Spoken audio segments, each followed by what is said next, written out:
Hola, sí, buenas Sí, tardes. profe. Buenas Bueno, tardes. buenas tardes. Em, bueno, hace 2 semanas no nos vemos, así que hay que ponernos un poco a tiro con los temas. Em, Espero que les haya ido bien en el parcial de teoría. Yo la verdad no lo vi. Lo que sí les puedo decir es que los va a corregir la profesora Basuri, así que todavía no van a estar las notas para esta semana, sí, porque la profesora se reincorpora recién esta semana, así que seguramente vayan a estar para la semana que viene o quizás la otra. Les aviso para los que son ansiosos y más que nada por el tema de las notas. No sé quiénes se han presentado a rendir, pero bueno, van a tener que tener un poquito de paciencia con el tema de las notas del parcial de teoría. No sé los que se presentaron, qué les pareció, si fue accesible, si fue muy rebuscado, qué me pueden comentar.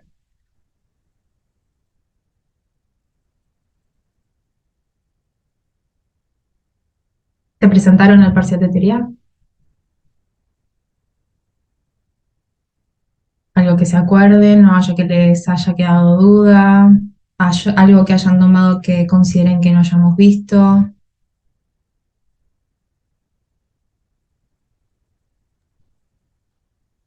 No, creo que fue accesible dentro de todo. Yo por Mm, lo menos contestar todas las preguntas, excepto una, pero creo que bien. bien. Sé que tomaron cosas de derecho tributario. No, ya les digo, no vi el examen, no vi las preguntas específicamente, pero bueno, vieron que yo les hacía un poco de hincapié con el tema de la parte de derecho tributario también, que no se cuelen con estudiar esas cosas. Así que bueno, bueno, ya tendrán las notas y tranqui con eso. Les mandé el domingo, no pude enviarlo antes porque con el tema de la tormenta y qué sé yo, bueno, estuve con bastantes problemas de internet durante todo el fin de semana largo. Les mandé una serie de videos del tema de precios de transferencia. No sé si pudieron ver, pudieron acceder a ellos. Son en sí son 6 videos, pero son 6 videos cortos. Uno creo que es el más largo de 10 minutos, pero el resto son todos de 4 o 5 minutos. Los tuve que cortar así para poder mandárselos, si no, no me dejaba mandarlo por el peso. Así que no sé si los pudieron recibir todos o bueno, hay alguien que no lo haya recibido, me escribe al mail. El que no lo recibió me escribe al mail. Y bueno, el tema de la clase de hoy también, digamos, es continuar un poco con el tema del video que era precios de transferencia. La idea era, bueno, que el que haya podido verlo, tener una base para la clase de hoy. Pero bueno, básicamente a modo de repaso, sí, el tema de precios de transferencia está regulado en el artículo 17 de la Ley de Impuesto a las Ganancias y en el decreto reglamentario desde el artículo 29 al artículo 55. El tema de precios de transferencia fue ampliamente modificado por la Ley de Reforma Tributaria que ya venimos enunciando en varias ocasiones. La Ley 27430 reformó fundamentalmente todo lo que hace a la regulación, ¿sí? O sea, la parte del decreto reglamentario se modificó completamente y algo ya habíamos comentado al principio de la materia vinculado al tema de precios de transferencia cuando habíamos visto el tema de vinculación económica, artículo 18 de la ley, países no cooperantes y países de bajo o nula tributación. No sé si se acuerdan, quizás los que rindieron teoría hace poquito lo recuerdan, que habíamos visto que la principal consecuencia que tenía el hecho de ser un sujeto vinculado con un sujeto del exterior con el cual había vinculación económica en los términos del artículo 14 del decreto reglamentario o bien tener transacciones u operaciones con sujetos radicados en países de baja o nula tributación o países no cooperantes, la principal consecuencia que tenía era la obligatoriedad del estudio de precios de transferencia. ¿Se acuerdan de eso que lo habíamos visto en una de las primeras clases cuando vimos artículo 18, la definición de vinculación económica, el artículo 14 del decreto que era súper largo que tenía todos los supuestos de vinculación económica que se podían dar. Bueno, entonces la idea es un poco que repasen esa clase, ¿sí? Las filminas de esa clase para que puedan identificar en qué situaciones resulta obligatorio todo el tema del estudio de precios de transferencia. Eh, y yendo particularmente a los sujetos vinculados, ¿sí? Repasen, sí, que me parece que era el trabajo práctico 9 los supuestos de vinculación económica. En este sentido, entonces, para darles una definición de precio de transferencia, o si alguien vio el video, me puede decir qué se entiende entonces por precio de transferencia en este sentido, si alguien vio el video.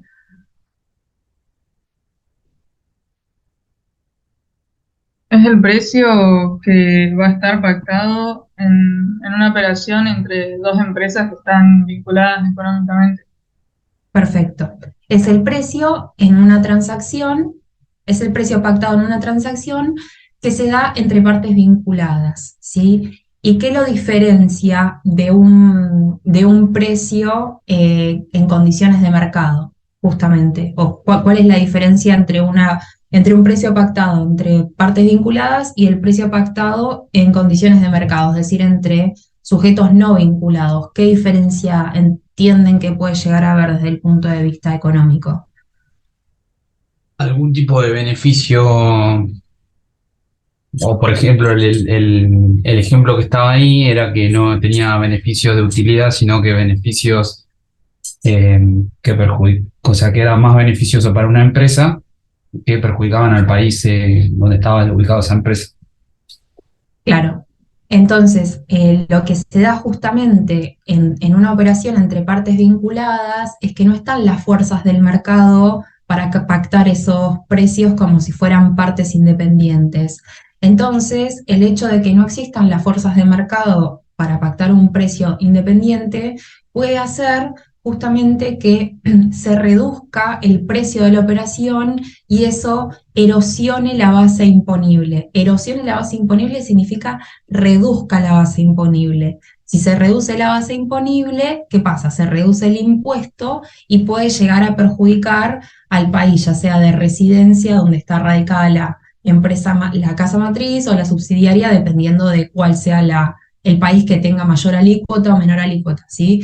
Entonces, a raíz de estas situaciones, y también vinculado a un tema que vimos en una de las primeras clases, que era la normativa BEPS. ¿Se acuerdan que les hablé de una serie de normativas BEPS que eran justamente lo que buscaban estas normativas BEPS? Era evitar la erosión de bases imponibles y el traslado de beneficios. Es decir, evitar que obviamente acá estamos hablando de operaciones internacionales, ¿sí? No operaciones en el mercado local. Siempre acá vamos a estar hablando, cuando hablamos de precios de transferencia, vamos a estar hablando de operaciones internacionales, ya sea con un sujeto vinculado del exterior o con un sujeto que está en un país no cooperante o de baja o nula tributación.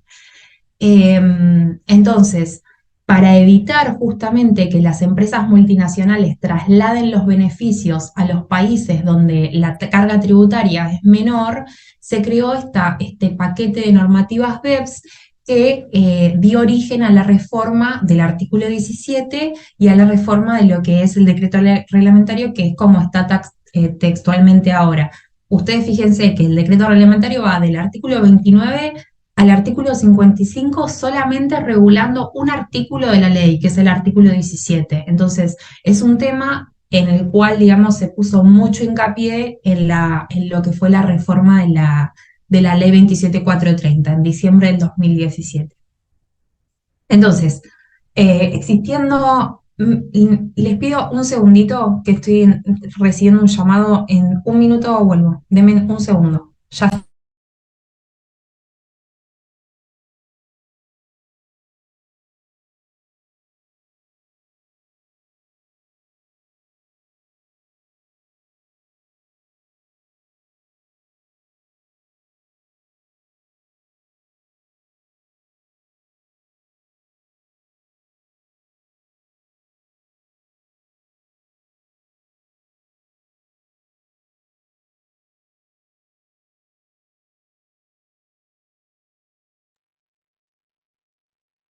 Acá estoy. Bueno, entonces les decía, el artículo 17, que es el que habla de precios de transferencia, lo que me dice es, bueno, si hay una operación con un sujeto vinculado, vos lo que me tenés que hacer es demostrar que el precio que pactaste es como si lo hubieras pactado con una parte independiente. Y me da métodos o mecanismos, que son los que están en cada uno de los mini videos que le fui mandando. Son 5 métodos que están regulados en el artículo 29 del decreto reglamentario y que son el precio comparable entre partes independientes, que si llegaron a ver el video, es el que mejor refleja el precio como si fuera entre partes independientes para los bienes con cotización, ya sean commodities o cualquier otro bien con cotización conocida. Después está el método del precio de reventa entre partes independientes, el método del costo más beneficio,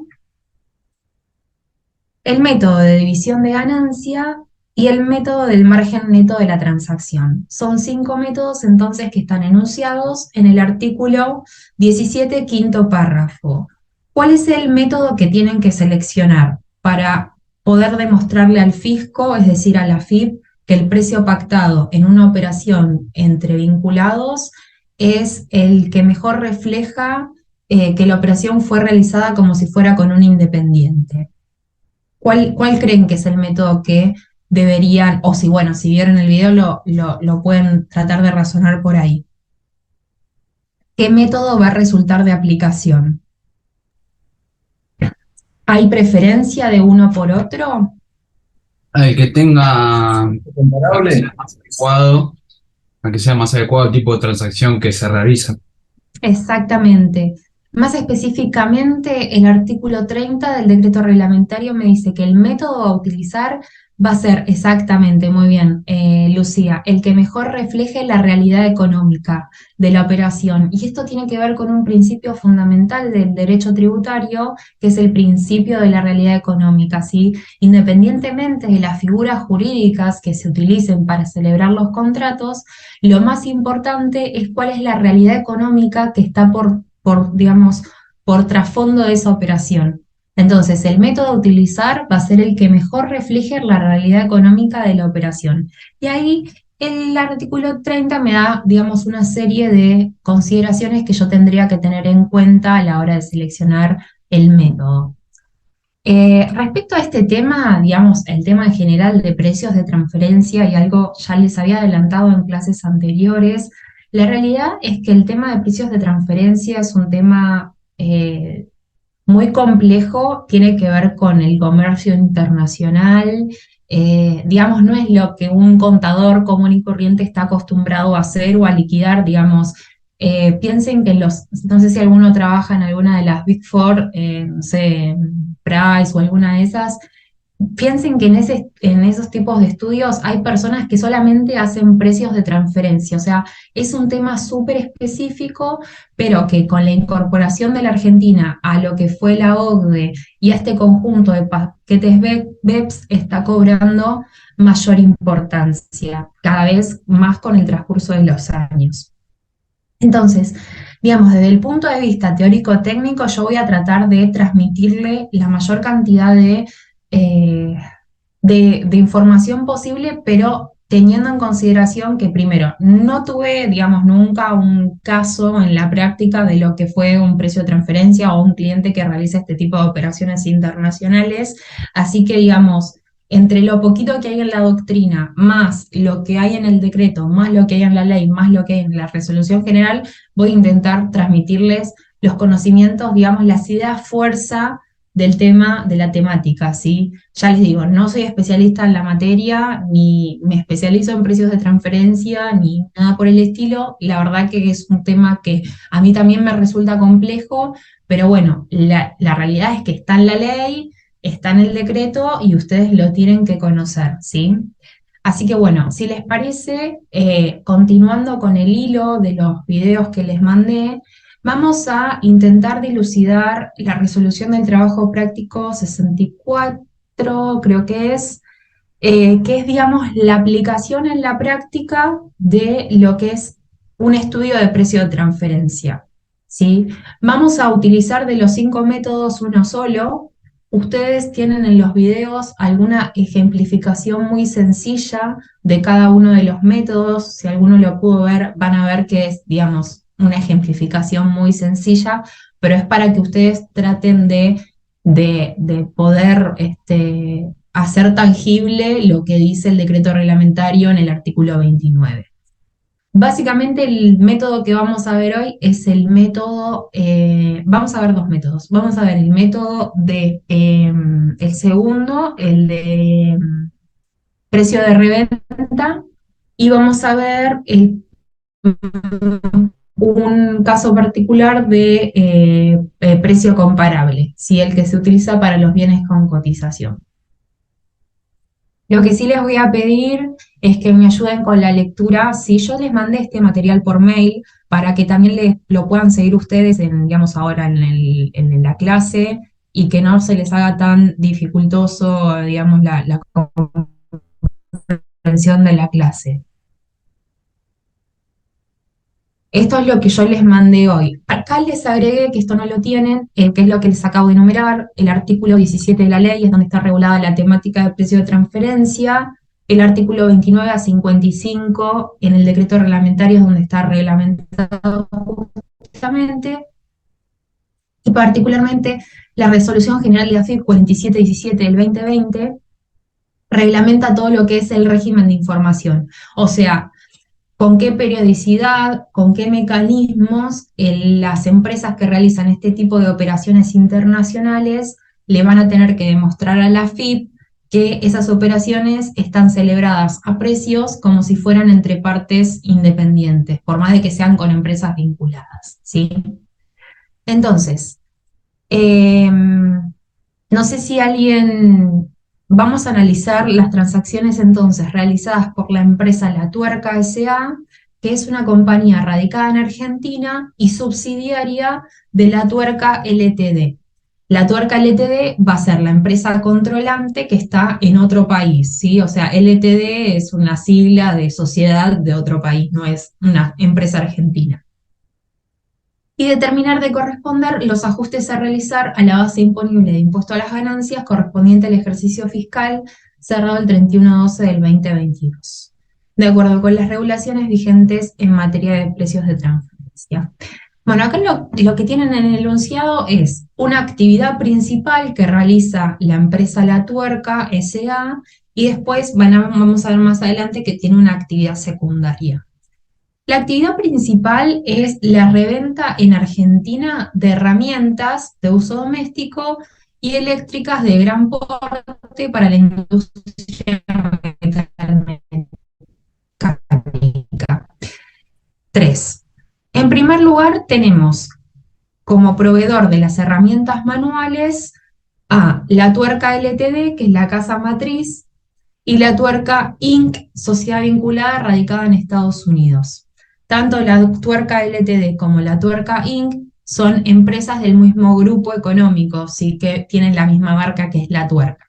Entonces, estamos enfrente de un grupo económico, un grupo con vinculación económica y esas otras empresas que son proveedoras de La Tuerca S.A. están radicadas en otros países. Por lo tanto, va a corresponder el análisis de precios de transferencia. Y por otro lado, tiene como proveedor de herramientas eléctricas de gran porte, de otras marcas, que no es La Tuerca, a El Mundo de las Herramientas SRL, que es una empresa local, perdón, no es una empresa local, es una compañía radicada en Venezuela con la que no existe vinculación en los términos del artículo 18. Esos son sus 3 proveedores, ¿sí? Después tienen que para el análisis de precios de transferencias se le proporcionó la información del estado contable, más específicamente del estado de resultados, al 2020, al 2021 y al 2022. Y tienen unas aclaraciones a ese estado de resultados. Por ejemplo, que el costo de venta incluye los siguientes conceptos. Debido a los continuos cambios tecnológicos en el mercado, se ha registrado en los últimos años una pérdida por obsolescencia según el siguiente detalle, en herramientas manuales y en herramientas eléctricas. O sea, el costo de ventas de la tuerca SA, en este costo tiene incluido esas pérdidas por obsolescencia. Ahora vamos a ver por qué me da este dato.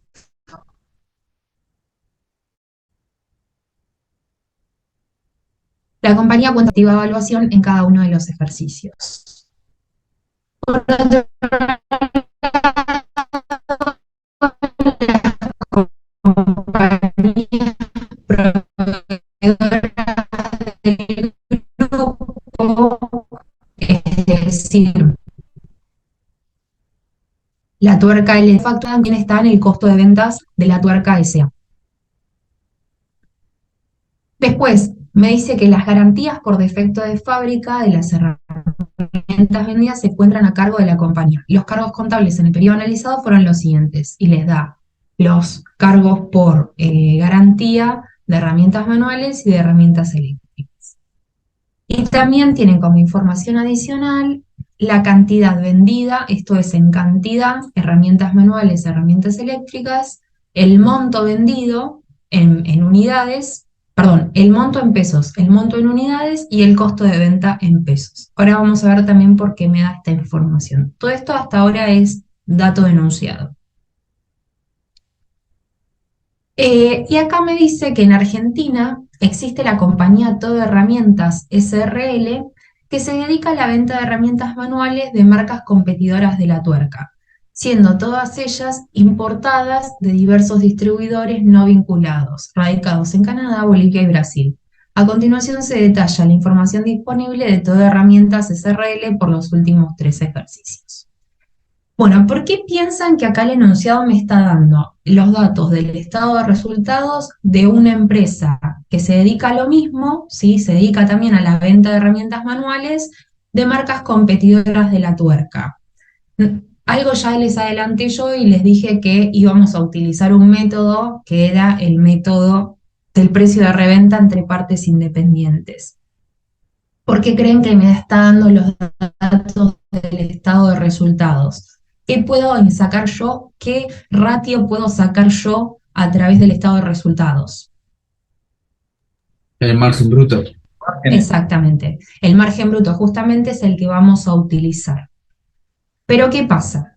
Resulta que la tuerca SA utiliza ciertas pautas, por ejemplo, mandar al costo los gastos de publicidad o mandar al costo las mercaderías vendidas, los gastos de garantía, y vamos a ver que Todo Herramientas utiliza otras políticas. Vamos a tener que hacer comparables esos márgenes de utilidad, ¿se entiende? O sea, si bien es comparable porque se dedica a lo mismo, vende, digamos, las mismas herramientas manuales de marcas competidoras de la tuerca, para poder hacer comparables esos márgenes brutos, para poder aplicar el método de precio de reventa, tengo que hacer una serie de ajustes.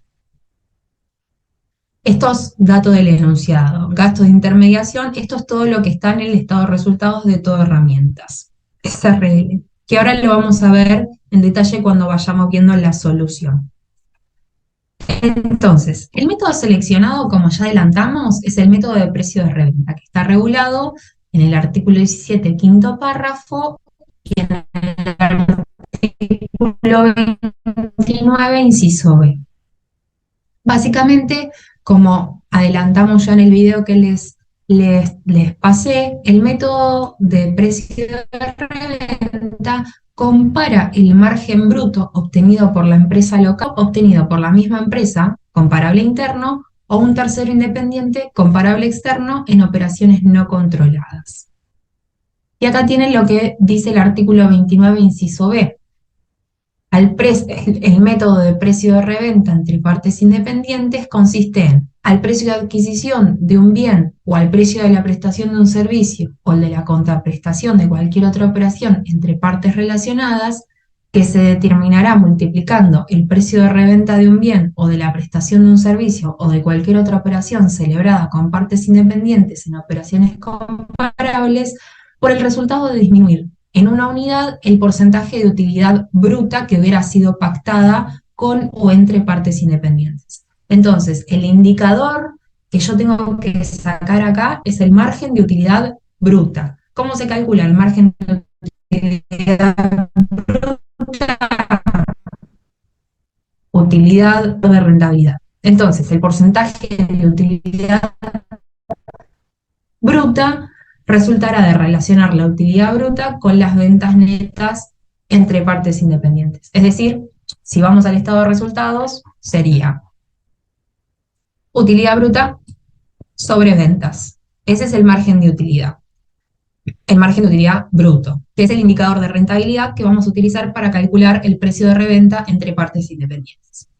Como ya les adelanté, para poder hacer estas rentabilidades comparables, el artículo 32 da una serie muy larga de enunciaciones de cosas que yo tendría que ajustar para poder hacer comparables esos márgenes de utilidad bruta, porque justamente, como leímos anteriormente, la empresa La Tuerca S.A. utiliza determinadas políticas de costos y la empresa Todo Herramientas S.R.L., que va a ser mi comparable, utiliza otra política de costos.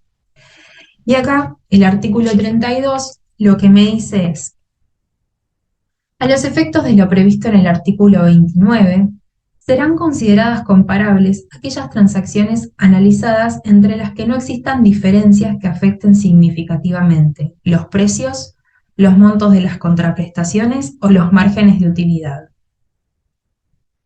Y en su caso, cuando tales diferencias puedan ser eliminadas en virtud de ajustes razonables y justificables que permitan un grado sustancial de comparabilidad. A los fines del ajuste de las mencionadas diferencias, deberán tomarse en cuenta aquellos elementos, condiciones o circunstancias que reflejen en mayor medida la realidad económica de las transacciones, a partir de la utilización del método que mejor se adapte a cada caso, considerando, entre otros, los que se indican a continuación. Y ahí me da una serie de incisos con cosas que yo tengo que analizar para ir ajustando y hacer esos ajustes razonables y justificables que me hagan comparables los dos márgenes. Por ejemplo, las características de la transacción, las funciones o actividades, tales como diseño, fabricación, armado, investigación. ¿Sí? Acá es súper largo el artículo. Los términos contractuales y las conductas entre las partes, las circunstancias económicas, las estrategias de negocio. Y también el artículo 40 del decreto reglamentario me dice que a los fines de hacer estos ajustes razonables y a los fines de eliminar estas diferencias, deberán tenerse en cuenta los siguientes elementos: los plazos de pago, las cantidades negociadas, los gastos de propaganda y publicidad, los costos de intermediación, los gastos de acondicionamiento, flete y seguro, la naturaleza física y las características particulares de las mercaderías, y las diferencias entre las fechas de celebración en las transacciones. Obviamente que en el ejemplo concreto que estamos viendo es muy difícil tener en cuenta todos estos aspectos, porque digamos, tendríamos que tener en cuenta todo lo que hizo la empresa durante todo el año. Pero con algunas pocas cosas que nos da de dato el enunciado, nosotros podemos hacer algunos ajustes para poder hacer comparables los dos márgenes de utilidad. Entonces, el primer paso que tenemos que hacer es determinar el margen bruto de La Tuerca S.A. Vamos a separar lo que es herramientas manuales de herramientas eléctricas. ¿Por qué lo separamos? Porque el comparable de las herramientas manuales era Todo Herramientas S.R.L., la empresa local. Entonces, esto es dato en el enunciado. Ventas de los 3 años y costo de venta de los 3 años. ¿Sí? Esa es la utilidad bruta de la comercialización de herramientas manuales. Hasta acá es dato del enunciado.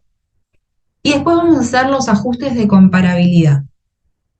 Una cosa que decía el enunciado es que La Tuerca S.A. mandaba al costo lo que eran los gastos de obsolescencia. Y esto perdón, La empresa, todo herramientas SRL no lo hace. Entonces yo lo tengo que eliminar del costo. ¿Cómo lo elimino del costo? Volviéndoselo a sumar.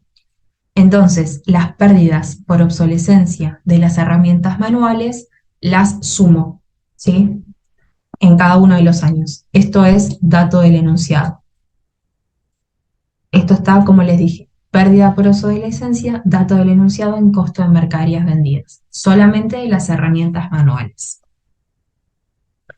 El otro dato denunciado que me daba eran los gastos de publicidad. Me decía que las compañías proveedoras del grupo incluyen en el precio facturado 25 centavos por cada unidad comprada en concepto de gasto de publicidad. ¿Sí? Y ustedes también tenían como dato denunciado las unidades vendidas de cada de las herramientas manuales en cada periodo, y con el importe unitario del gasto de publicidad, que es 25 centavos, pueden sacar el gasto de publicidad en pesos, ¿sí? Que también al estar incluido en el costo, para sacarlo del costo yo lo tengo que sumar, ¿sí? Entonces acá tienen sumado 1.760, 1.929 y 2.099. Esto, digamos, todo surge de lo que es los datos del enunciado, de las cosas que hizo la Tuerca S.A. y de las cosas que hizo Todo Herramientas S.R. Respecto de los gastos de garantía, también, estos datos del enunciado. La empresa La Tuerca S.A. lo que hizo, lo que me decía el enunciado es que las garantías por defecto de fábrica de las herramientas vendidas se encuentran a cargo de la compañía dentro de los gastos de comercialización. Mientras que la empresa Todo Herramientas, la garantía de los productos vendidos por defectos de fábrica se encuentran a cargo de Todo Herramientas e incluidos en el referido costo. O sea, la Tuerca S.A. lo manda a gastos de comercialización y la empresa Todo Herramientas lo manda a costo. Si yo quiero hacer comparable la Tuerca con Todo Herramientas, ¿qué tengo que hacer con ese gasto de garantía? Traten de pensarlo desde el punto de vista lógico. Si yo quiero hacer comparables estas dos empresas, la Tuerca lo manda a gastos de comercialización y Todo Herramientas lo manda al costo. Yo estoy partiendo del costo de Todo Herramientas, perdón, estoy partiendo del costo de la Tuerca S.A. para llevarlo lo más comparable posible a costo de Todo Herramientas. ¿Qué tengo que hacer? Y tengo que hacer lo mismo que hace Todo Herramientas S.R.L. Si Todo Herramientas S.R.L. lo resta en el costo, yo también lo voy a restar en el costo, ¿sí? Lo voy a restar en el costo. Para poder hacer comparable, repito nuevamente, para poder hacer comparable el costo de Todo Herramientas con el costo de la Tuerca S.A. Entonces, la Tuerca S.A., como lo incluye dentro de los gastos de comercialización, mientras que Toda Herramienta lo incluye en el costo de venta, corresponde el ajuste a la comparabilidad eliminándolo de los resultados operativos de la Tuerca y restándolo del costo, ¿sí? O sea, lo hago como un costo, lo pongo dentro del costo de venta, ¿sí? Y tienen dentro del dato del enunciado el gasto de garantía, que era 15, 18 y 19.700 en cada año. ¿Me van siguiendo hasta ahora lo que estamos haciendo o están muy perdidos?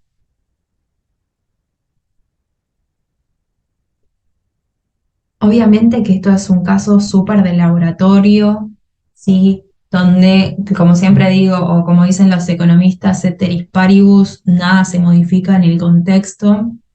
Pero Profe, bueno, por sí. ejemplo, ahora que está dando así la clase, me pregunto si esto podría llegar a entrar en el parcial, por ejemplo. No sé eso. No sabría decirte. Por lo la complejo verdad. que es, o sea, puede ser por ahí como un inciso y que nos pregunten algo o hacer un método. Sí, la realidad es que ustedes vieron que el examen puede tocar de todo, incluso Sí. los que rindieron la primera instancia, vieron que, por ejemplo, entró, no sé, me acuerdo, alquiler en especie, que es un tema bastante como raro porque no es algo común. El arrendamiento en especie es algo que seas contador de una empresa agropecuaria. Pero ustedes saben que todo lo que está en la guía puede ser objeto de evaluación, ¿sí? Así que digamos que traten de razonarlo más que nada, no de aprendérselo de memoria. O sea, acá estamos haciendo algunos ajustes. ¿Para qué? Para hacer comparables los márgenes de utilidad. ¿Y por qué? Porque justamente el método me dice que para que yo pueda utilizar el método de precio de reventa, tengo que hacer comparables los márgenes de utilidad bruta. Y el cuarto ajuste que tengo que hacer está vinculado a los gastos de intermediación. Esto estaba en el enunciado de la tuerca, perdón, de todo herramientas. Me dice que en el costo de ventas, todo herramientas SRL incluye 10 centavos por unidad que le cobran las distribuidoras, formando parte del precio de compra. Es decir, toda herramienta SRL tiene incluido en el costo de ventas gastos de intermediación, que la empresa, la Tuerca S.A., no tiene incluidos ahí. Y que los intereses financieros cobrados por sus proveedores, dado que le otorgan, los intereses financieros cobrados por sus proveedores, dado que le otorgan en todas sus compras un plazo de pago de 60 días, dichos intereses son facturados formando parte del precio de venta, siendo la tasa aplicada de 1,5% mensual. Entonces, una de las cosas que leímos que teníamos que ajustar, que me decía el artículo 42, no, el artículo 40, tenía que ver con los costos de intermediación y justamente esto acá me está dando el dato. Los gastos de intermediación y los intereses financieros. Lo que voy a hacer acá también es otro ajuste de comparabilidad. ¿Cómo lo voy a hacer? Este quizás es el más difícil de todos. El de gastos de intermediación ya lo habíamos hecho. Vamos a hacer el de los intereses financieros. El de los intereses financieros incluidos en el precio de compras que los distribuidores le cobran a Todo Herramientas, pero que no sufrió la Tuerca porque a la Tuerca S.A. no le cobran esos intereses financieros, los vamos a tener que restar para poder hacer comparables los márgenes de utilidad. Como leímos recién, el dato del enunciado era que los intereses financieros cobrados por los proveedores de Todo Herramientas de SRL, que por otorgarle un plazo de pago de 60 días, dichos intereses son facturados formando parte del precio de venta, siendo la tasa aplicable 1,5% mensual. Entonces, el costo de ventas de la Tuerca le vamos a restar. Esto hasta acá ya habíamos hecho. El ajuste por obsolescencia, los gastos de publicidad, los gastos de intermediación, y hasta ahí llegamos al costo de ventas comparables. Y sobre eso calculamos el 1,5% sobre el costo de ventas comparables, ¿sí? O sea, hasta acá es lo que habíamos hecho, el ajuste por obsolescencia, los gastos de publicidad y los gastos de intermediación. Arribamos a un subtotal y sobre eso calculamos un interés del 1,5% mensual a 60 días, lo que me da un interés de 8.364, 8.588 y 9.498. Al ser un interés, lo vamos a restar en cada uno de los periodos. Ustedes van a ver acá que acá dice, por ejemplo, 8.000, 8.000 y 9.000, y esto lo tienen que multiplicar por 2 porque esto es interés a 30 días, y acá me dice que es a 60 días. Entonces, 8.364,20 por 2 va a ser 16.728,41, y así en cada uno de los años. Una vez que hice estos ajustes de comparabilidad, que son, digamos, estos son algunos ejemplos de ajustes de comparabilidad que se pueden hacer, vamos a arribar a un resultado bruto, entre comillas, ajustado, ¿sí? Y vamos a calcular sobre las ventas netas el margen bruto de utilidad. ¿Cómo calculamos el margen bruto de utilidad? Resultado bruto ajustado sobre ventas netas. O sea, vemos que llegamos, por ejemplo, acá, de una utilidad bruta de 191.330, luego de los ajustes llegamos a una utilidad bruta de 190.658. En el año 2021 pasamos de una utilidad bruta de 241.750 a una utilidad bruta ajustada de 242.729,93. Y en el año 2022 pasamos de una utilidad bruta de 246.310 a una utilidad bruta ajustada de 248.372,95. Para cada uno de los años calculamos el margen bruto de utilidad. Resultado bruto sobre venta neta. Resultado bruto sobre venta neta, resultado bruto sobre venta neta. Lo que me hace arribar a un margen bruto de utilidad para el año 2020 de 24,44, de 28,54 para el año 2021 y de 26,99 para el año 2022. Ese es el primer paso. O sea, lo que hicimos ahora es el primer paso. Ahora tenemos que seguir. El segundo paso es determinar el margen bruto de todas herramientas no era SRL, me parece que era acá. Sí, era SRL, ¿no? Sí. El segundo paso entonces es determinar el margen bruto de todas herramientas. Que esto sí es dato del enunciado. Acá no tienen que hacer ningún ajuste. Es utilidad bruta sobre ventas netas. Esto lo tienen acá en el enunciado.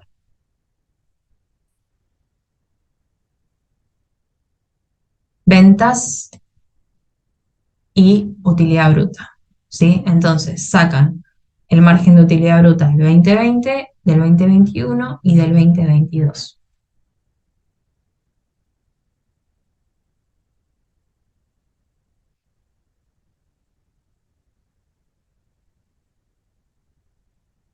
El margen bruto de utilidad, entonces, de todas herramientas SRL es de 33,33% para el año 2020, de 41,56% para el 2021 y de 37,25% para el 2022.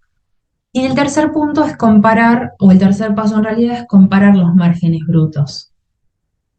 Es decir, lo que calculamos en el primer paso y en el segundo paso, lo comparamos. Vamos a ver que en todos los años el margen bruto de utilidad de toda herramienta SRL es mayor al margen bruto de utilidad de la tuerca SA. Sacamos la diferencia de esos márgenes de utilidad bruta, ¿sí? Por ejemplo, en el año 2020 la diferencia era de 8,89%. En el año 2021 de 13% y en el año 2022 de 10,26%. El promedio de las tres diferencias me da 7,72. ¿Estamos hasta ahí? Entonces, lo que hicimos fue partir del estado de resultados de la tuerca SA. Hicimos los ajustes de comparabilidad para hacer comparable el margen bruto de utilidad de la tuerca SA con su comparable que era toda herramientas SRL.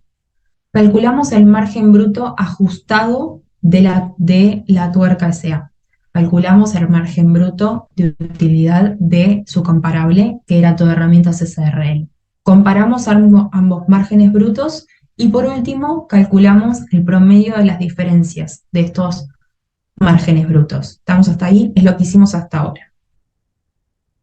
El cuarto paso va a ser justamente cuantificar el ajuste al resultado impositivo por precios de transferencia en el periodo 2022, que es el periodo bajo análisis. ¿Cómo lo vamos a hacer? Partimos de las ventas de la tuerca SA, que esto es dato del enunciado. 920.300 lo sacan del estado de resultados de la tuerca. Acá, ¿ven? 920.300. Después, le restan el costo de ventas de la tuerca, 673.990, esto también es dato del enunciado, y le restan el ajuste de comparabilidad que hicimos antes, que es básicamente todo esto que hicimos acá. Los 39.500 más los 2.099.75 menos los 17.700 menos los 839,90 menos los 18.996.900, la suma de todo esto me da 2.000 y piquito. La suma de todo esto me da 2.062,95. Entonces, a las ventas de productos de la tuerca le resto el costo de ventas ajustado, ¿sí? y después parto del margen bruto de todo herramientas SRL, que era 37,50. Ese es el margen bruto sobre ventas que se considera arm's length, es decir, el margen bruto sobre ventas en condiciones, el margen bruto sobre ventas entre partes independientes. ¿De dónde sale este dato? De acá, ¿sí? Es el margen bruto del comparable entre partes independientes. ¿Cómo vamos a ajustar entonces el costo de ventas? ¿O cómo va a ser el costo de ventas entre partes independientes? Al precio de venta, 920.300, le vamos a restar 1 menos el margen de utilidad bruta entre comparables. ¿Cuál es? 37,25. Es decir, 100 o 1 menos 0,3725 por precio de venta me va a dar el costo de venta entre partes independientes, como si se hubiera realizado entre partes independientes. Eso me da un costo de ventas entre partes independientes de 577.488,25. ¿Cuánto contabilizó la empresa de costo de ventas?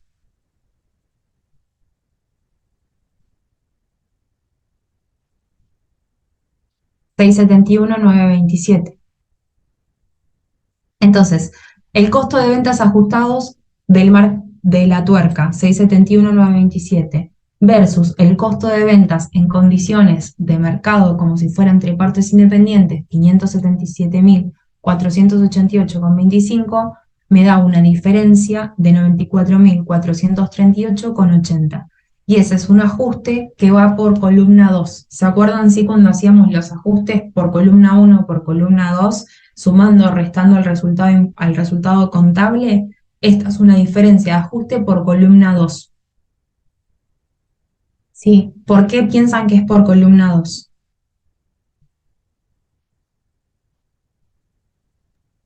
Porque es positivo.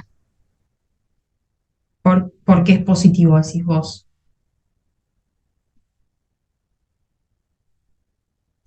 Porque ¿Cuánto en tiene realidad restado la contabilidad? debería,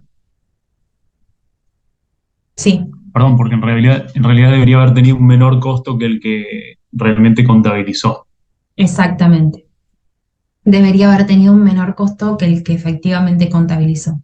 El costo de ventas en condiciones arm's length, cuando arm's length es la palabra que se utiliza, digamos, en la doctrina anglosajona para definir el concepto de precios de transferencia. Arm's length significa brazos alejados, o sea, entre partes independientes, lo más lejano posible. El costo de ventas, como si hubiera sido entre partes independientes, asciende a 577.488. El costo contabilizado fue 771.927. Al ser el costo que debería haber contabilizado menor al que efectivamente contabilizó, corresponde a un ajuste por columna 2. ¿Sí? Corresponde a un ajuste por columna 2. Esto es básicamente lo más complejo que les puede tocar o que puedan llegar a tener que estudiar del tema de precios de transferencia. En realidad hay una cosa un poquito más difícil, ahora lo vamos a ver. Algunos comentarios adicionales. Dado que el proveedor, el mundo de las herramientas, este estaba en el dato del enunciado, ¿se acuerdan del mundo de las herramientas? Estaba adelante de todo. El mundo de las herramientas estaba acá. Encima con los nombres de las empresas te va confundiendo. Pero el mundo de las herramientas SRL, que no es todo herramientas SRL, sino el mundo de las herramientas es una compañía radicada en Venezuela con la que no existe vinculación y es la que le proveía herramientas eléctricas. Bueno, ¿por qué no utilizamos eso, que sería un comparable interno? ¿Sí? ¿Por qué no utilizamos eso? ¿Por qué piensan que no utilizamos eso como comparable?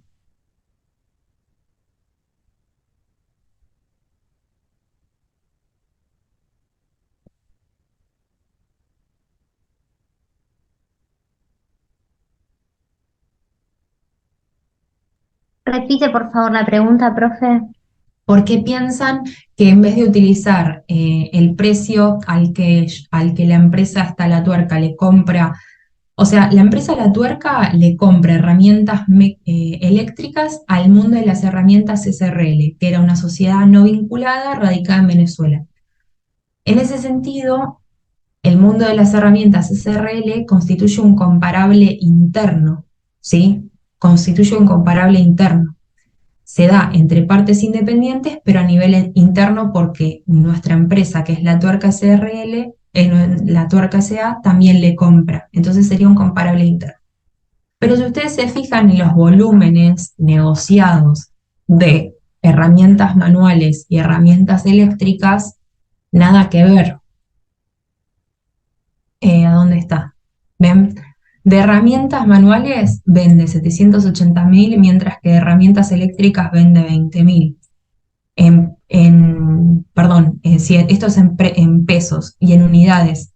De herramientas manuales vende 7.000 y de herramientas eléctricas vende 250.000, ¿sí? Entonces, uno de los puntos para que sean comparables es que los volúmenes sí tienen que ser similares, los volúmenes negociados.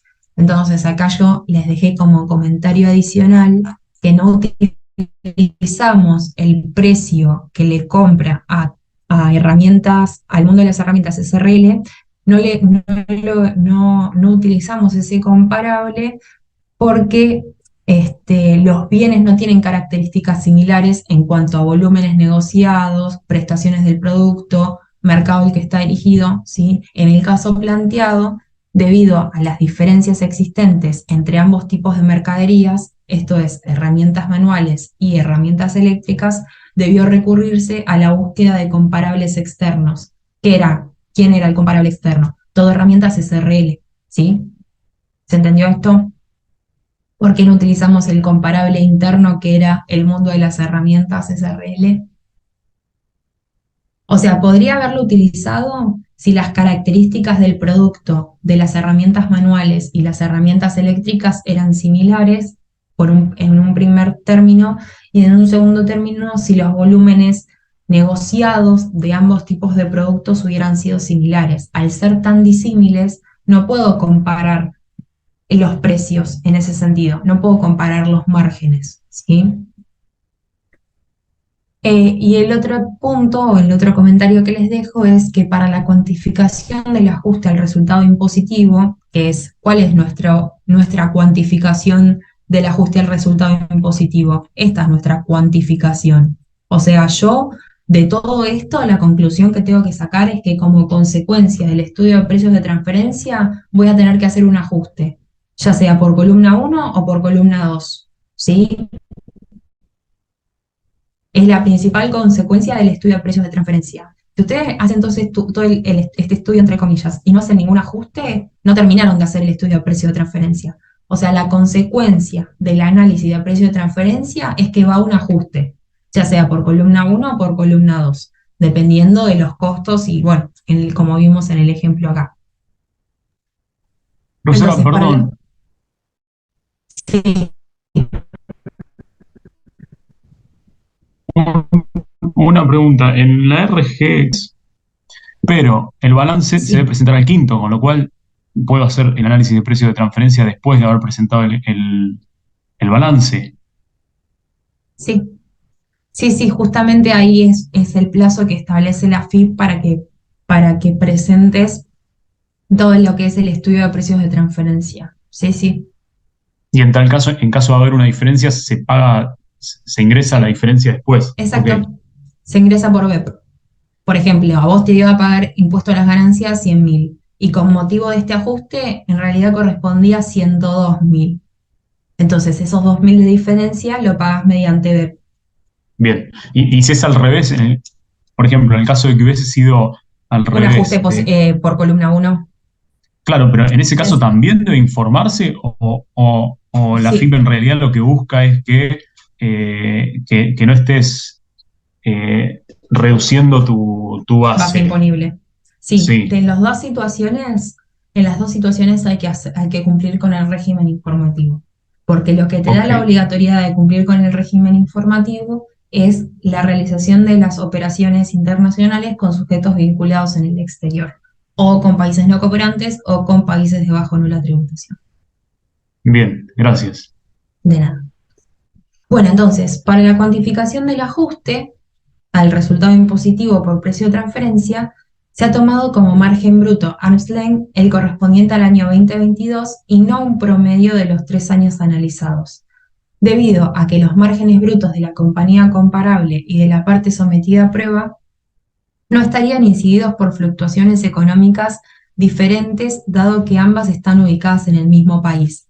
Es decir, acá tomamos solamente lo del año 2022 porque tanto la Tuerca S.A. como Todo Herramientas SRL están en el mismo país, es decir, en Argentina, y sufrieron, o sea, estuvieron sujetas a las mismas condiciones económicas y financieras de mercado. Podría utilizarse promedios, es decir, en vez de utilizar como utilizamos acá 37,5, podría haberse utilizado un promedio de los últimos 3 años de Todo Herramientas SRL, podría haber utilizado un promedio a los efectos de realizar el ajuste cuando el tipo de negocio o las condiciones de mercado sí lo justifiquen. Por ejemplo, cuando las compañías se encuentran en países distintos. Y esto que acá está simplificado está, digamos, mucho más desarrollado en el artículo 33 del decreto reglamentario.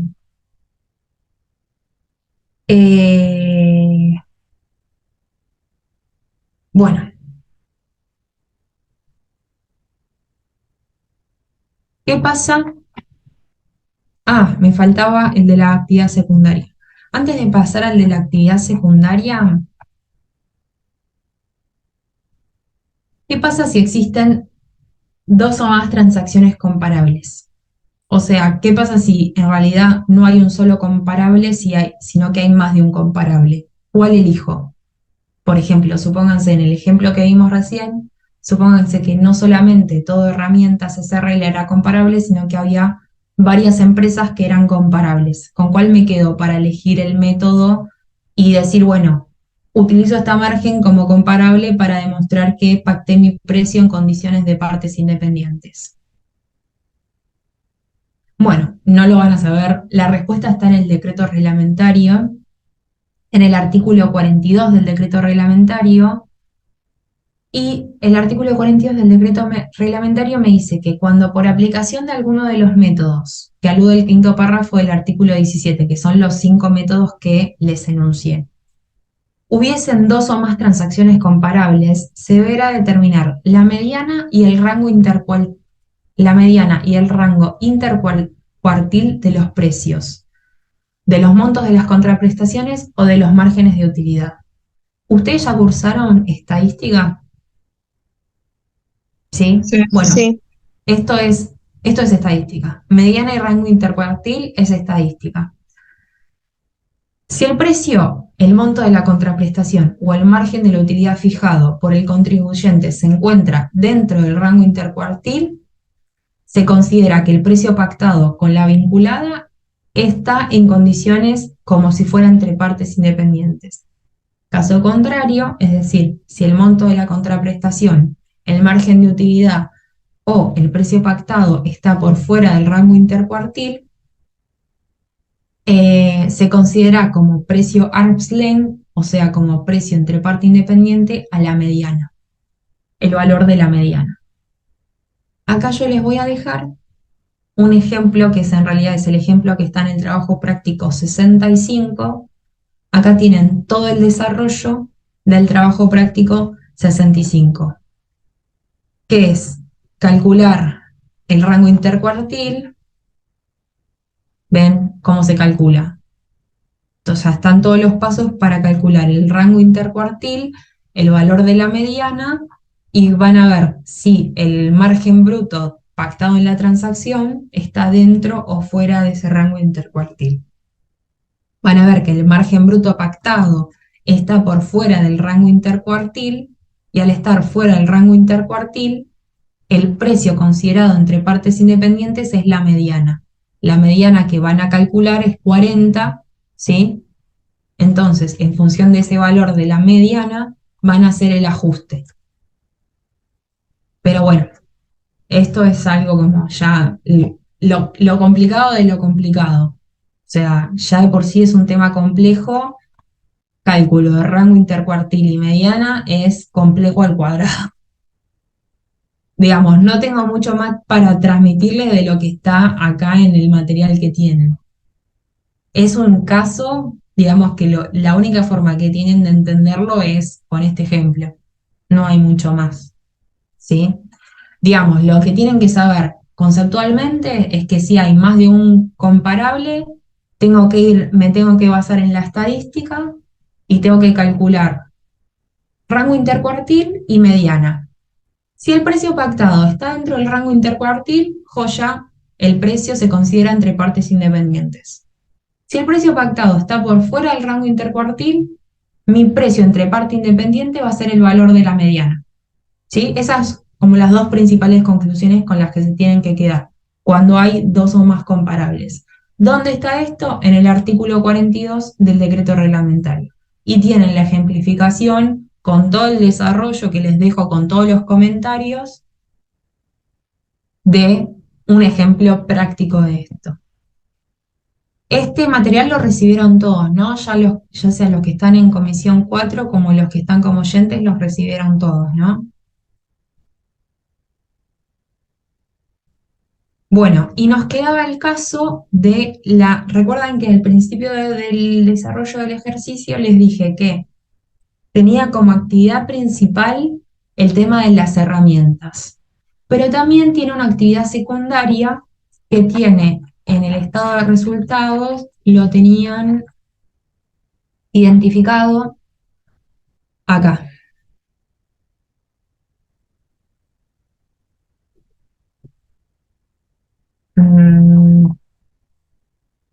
Estado de resultados de la tuerca, acá.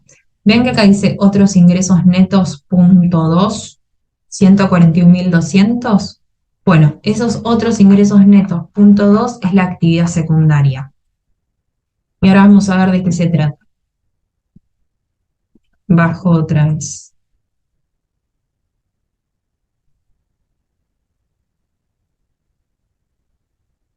Bueno, por política corporativa, debido al alza experimentada en los precios de los cereales en el mundo, las compañías del grupo comenzaron a comercializar granos durante el año 2022, aprovechando los excedentes de caja.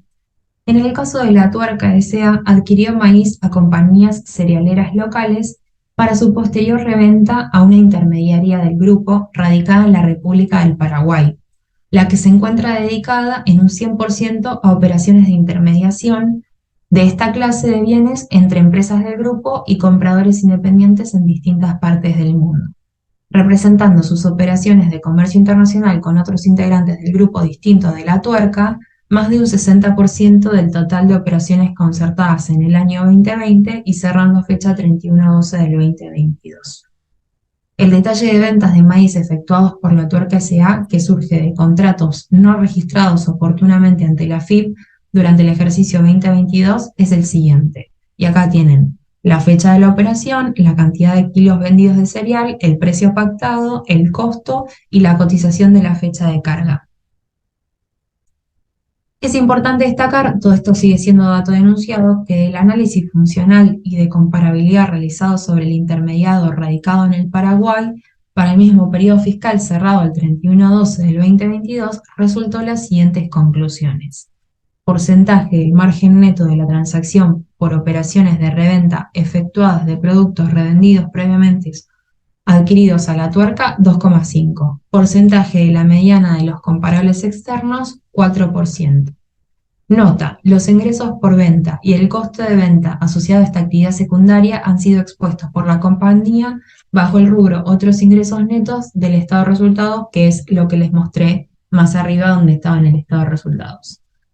Bueno, acá tenemos dos cosas. Tenemos uno, que hay un intermediario en el medio y que tenemos que ese intermediario encima está en la República del Paraguay, que si alguno se acuerda cuando vimos los trabajos prácticos, exactamente, es no cooperante, exactamente. No sé quién acotó, pero es acertado el comentario.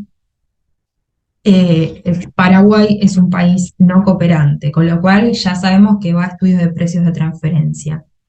Pero más específicamente, el artículo 17, sexto y séptimo párrafo, me dicen un montón de cosas que se tienen que dar cuando en las operaciones intervenga un intermediario internacional. Lo voy a leer, voy a tratar de resumírselos. Para el caso de operaciones de exportación de bienes con cotización, que sería nuestro ejemplo, en las que intervenga un intermediario internacional, que cumplimente alguna de las condiciones a las que hace referencia el sexto párrafo de este artículo, o se encuentre ubicado, constituido, radicado o domiciliado o en una jurisdicción no cooperante o de baja o nula tributación, que sería nuestro ejemplo, los contribuyentes deberán realizar el registro de los contratos celebrados con motivo de dichas operaciones ante la AFIP, de acuerdo con las disposiciones que a tal fin determine la reglamentación, el cual deberá incluir las características relevantes de los contratos, como así también las diferencias de comparabilidad que generen diferencias con la cotización de mercado relevante para la fecha de entrega de los bienes o de los elementos considerados para la formación de las primas o los descuentos pactados sobre la cotización. Bueno, acá tenemos entonces de cabeza que aplicar estudio de precios de transferencia y como se trata de un bien con cotización, ¿qué método sí resulta el más apropiado? Que esto sí me lo dice el decreto reglamentario. En el caso de bienes con cotización internacional, como es un commodity. El precio comparable. Exactamente. El método más apropiado, eso está en el artículo 31 del decreto reglamentario, es el método del precio comparable entre partes independientes. Entonces, se considerará como mejor método el valor de cotización del bien en el mercado transparente del día de la carga de la mercadería, que eso lo tienen acá en el dato del enunciado. Y si el precio convenido fuera mayor, se tomará este último, es decir, en el caso de que el precio pactado sea mayor a la fecha de cotización, se va a tomar como valor el precio convenido, ¿sí? Entonces, acá ustedes tienen la comparabilidad entre el precio pactado y la cotización. Básicamente es del precio pactado o la cotización, de los dos tomo el mayor. En el primer caso, en la primera operación, el precio pactado superó al valor de cotización, con lo cual en ese caso no corresponde ajuste. Sí va a corresponder ajuste en los restantes 3 casos en donde el precio pactado resulta inferior al valor de cotización, ¿sí? Entonces, calculamos la diferencia entre el precio de cotización y el precio pactado y lo multiplicamos por las cantidades vendidas. Y eso me va a dar un ajuste, que obviamente va a ser un ajuste por columna 2 porque representa una mayor utilidad, una mayor ganancia. Como les comenté anteriormente, resulta también de aplicación lo establecido en el artículo 19 y 20 por tratarse de comercialización con un intermediario situado en la República del Paraguay, país que se encuentra en el listado del artículo 24 del decreto reglamentario como un país no cooperante. Y además de ser no cooperante, la alícuota de impuesto a las ganancias en la República del Paraguay es del 10%. Así que es un país no cooperante y además es un país de baja o nula tributación en los términos de la ley de impuesto a las ganancias. Y al tratarse de operaciones de exportación de bienes con cotización en las que interviene un intermediario vinculado y además ubicado en una jurisdicción no cooperante y de baja o nula tributación, aplica lo establecido en el párrafo 7 del artículo 17 de la ley y en el artículo 48 del decreto reglamentario. El artículo 48 del decreto reglamentario es el que me habla del registro de los contratos. Se debe realizar dentro de los 7 días el registro de los contratos celebrados con motivo de dichas operaciones ante la AFIP, indicando las características de los contratos, las diferencias de comparabilidad que generen divergencias con la cotización de mercado relevante para la fecha de entrega de los bienes o los elementos considerados para la formación de las primas o descuentos pactados por sobre la cotización, que en este caso no se dio ninguno, o sea, solamente tomamos el valor de cotización del día de de la cotización de la fecha de entrega o la fecha de carga. Dado que esos registros no fueron efectuados, a los fines de realizar el ajuste de precios de transferencia se debe tomar en consideración el precio de cotización de la fecha de carga de la mercadería. Bueno, nada, acá les dejo, digamos, para que lean estos comentarios, pero es todo más que nada vinculado a lo que comentamos recientemente, que Paraguay es un país de bajo o nula tributación y es un país no cooperante, ¿sí? Y que al ser un bien con cotización, el método más apropiado es el método de precio de comparables entre partes independientes, que es el valor de cotización de la fecha de entrega.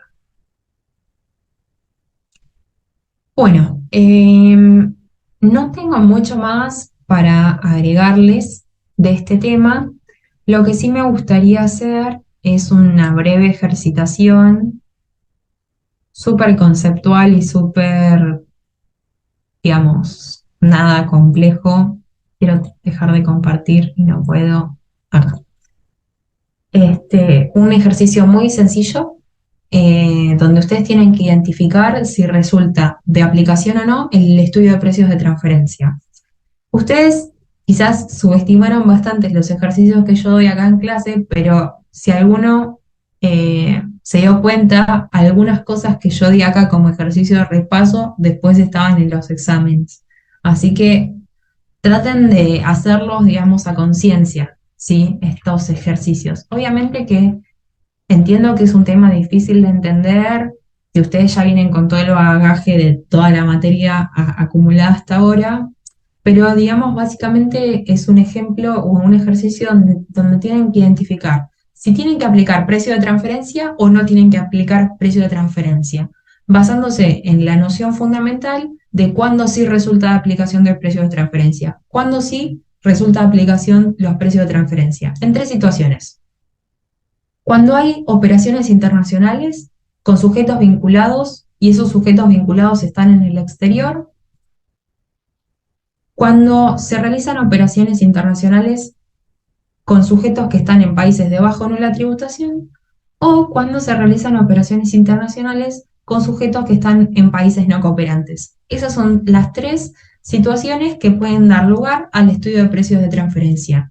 Después, para resumir, saber que hay 5 métodos para demostrar a la FIP que el precio pactado con la vinculada es lo más parecido a un precio entre partes independientes, que en el caso de que el bien sea con cotización pública y conocida, el mejor método es el método de precio comparable, es decir, el valor de cotización, y que para los restantes casos el mejor método va a ser el que mejor refleje la realidad económica de las transacciones.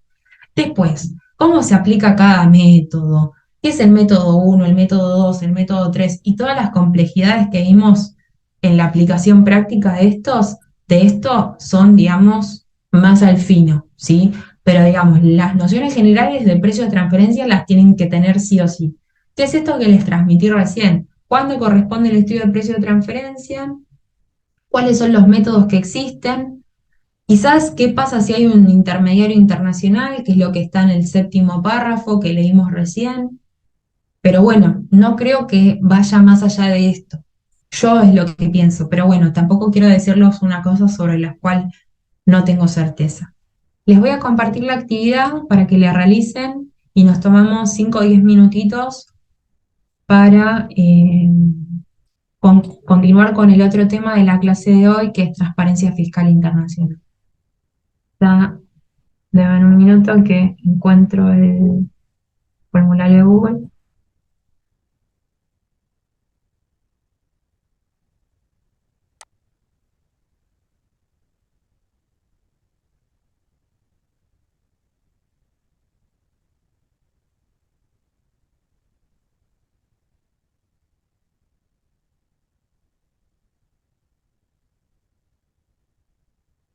Ahí les pasé. En realidad, este es el trabajo práctico 66, si no me equivoco, que es, digamos, el último de lo que es precios de transferencia. Si quieren, les dejo, nos tomamos 10 minutitos, lo resuelvan, se toman 5 minutos y cuando volvemos lo resolvemos brevemente y continuamos con el siguiente tema. ¿Les parece? Volvemos 8:30, ¿sí? Mientras tanto vayan resolviendo esto y 8:30 nos encontramos de nuevo.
Bueno, chicos, vamos a continuar.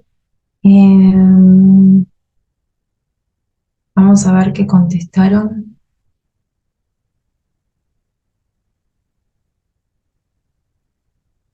Bueno, entonces, como les había comentado recién, lo que tenían que hacer acá era identificar cuáles de las siguientes operaciones estaban alcanzadas por las normas de precio de transferencia.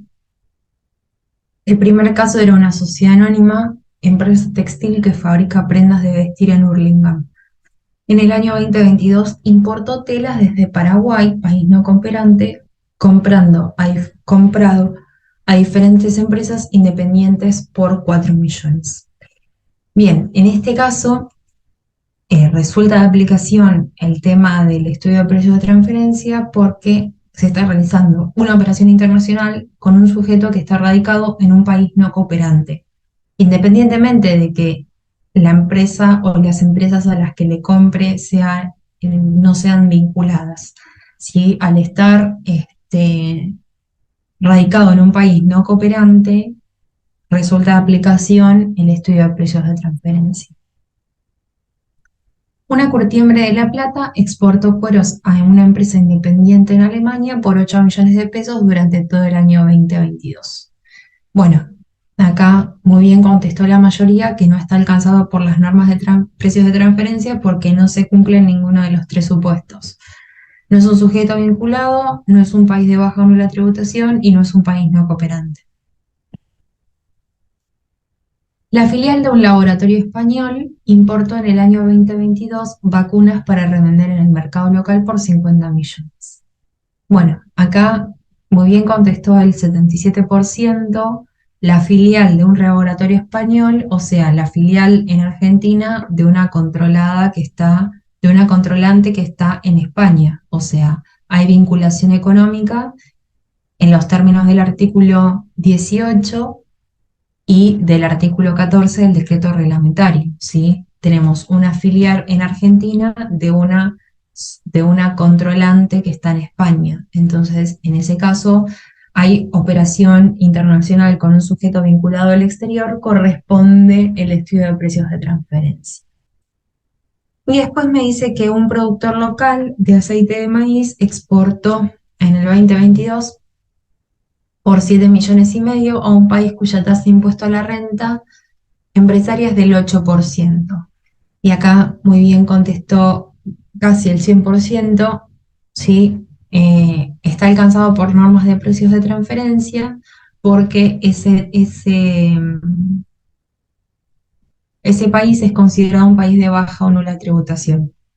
¿Recuerdan cuál era la pauta para que sea considerado un país de baja o nula tributación?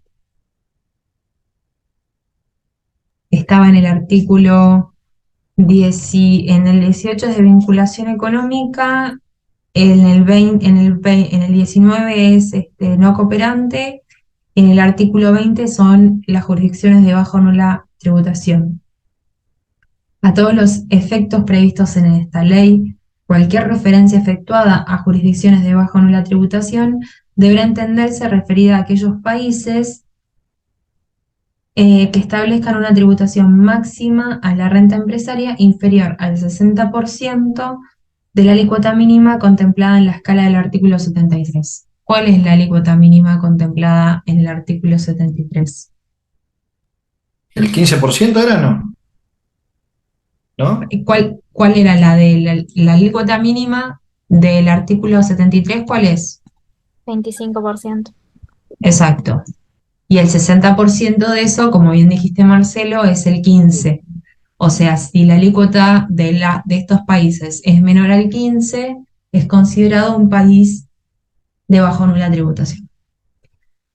Bueno, vamos a continuar con otro tema y con esto también vamos cerrando un poco todo lo que es este impuesto a las ganancias. Ya la semana que viene vamos a comenzar con el impuesto sobre los bienes personales. Así que nada, mi recomendación obviamente es que vayan estudiando toda la parte, digamos, que vino después del primer parcial, o sea, todo lo que tiene que ver con rentas empresarias y los temas que fuimos viendo así como varios temas puntuales como reorganización de sociedades, disposición de fondos, dividendos presuntos, venta y reemplazo, bueno, todo el tema de lo que es el comercio internacional, ¿sí? No lo dejen todo para el último momento porque cuando arranquemos con bienes personales vamos a ver que es otra ley y se les va a empezar a mezclar, nada, no lo dejen para el último momento. Profe, Así que ¿es el bueno, sí, 24 ¿qué cosa? el parcial No práctico? sé, está publicado el calendario. Claro, lo vi hoy, por eso, el Sí, 24. sé que está publicado el calendario, pero no vi la fecha exacta. pero sí, creo que de la semana de parciales, creo que esa semana es toda feriado, me parece. Va, no, no es toda feriado, pero es el tal feriado del 19, 20 feriado, sí, creo que es ese sábado 24, si no me equivoco. Lo que está en el calendario, la verdad que no lo tengo en mente. Si dice el 24 de junio, será el 24 de junio.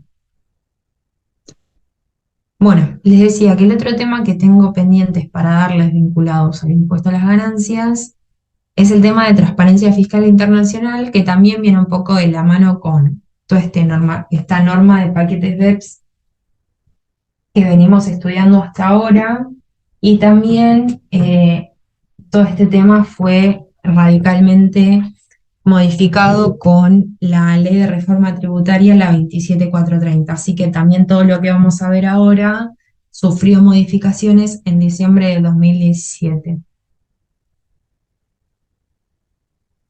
Esto yo después se los voy a compartir en el campus. Bueno, ¿en qué consiste el régimen de transparencia fiscal internacional? Ay, a ver, alguien me escribió por el chat.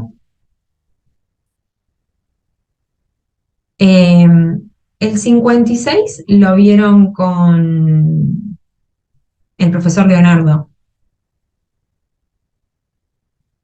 Y, a ver, el 57, ¿cuál era? Perdón, profe, justo no me andaba el micrófono. Sí, creo que sí, que lo vimos en 56, no me acuerdo. Pero después el 57 y el 58 era de liquidación de impuestos a las ganancias. Claro, eso los tienen que ver ustedes, porque son para practicar. O sea, para ustedes, para practicar ustedes para el parcial. Sí, sí, Eh, lo tienen que ver ustedes. Está O bien, sea, ¿y son la... resoluciones? ¿Cómo? ¿Van a subir las resoluciones de eso? Entiendo que sí. Hasta ahora creo que está publicada con la solución hasta el 56 inclusive. Sí.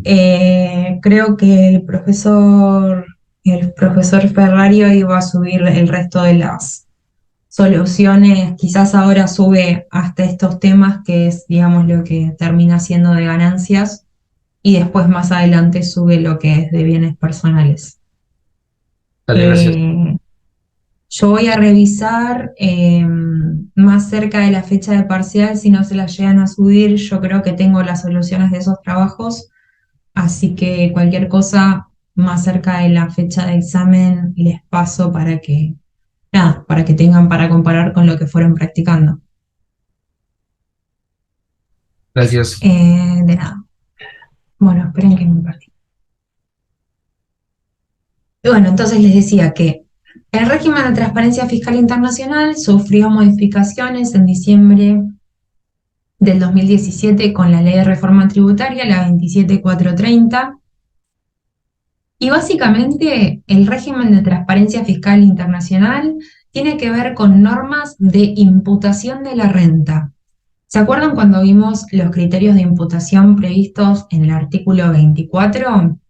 Bueno, la contrapartida del artículo 24 respecto de las rentas de fuente extranjera es el artículo 130 de la ley. O sea, el artículo 130 de la ley me va a hablar de los criterios de imputación de la renta para casos concretos de rentas de fuente extranjera.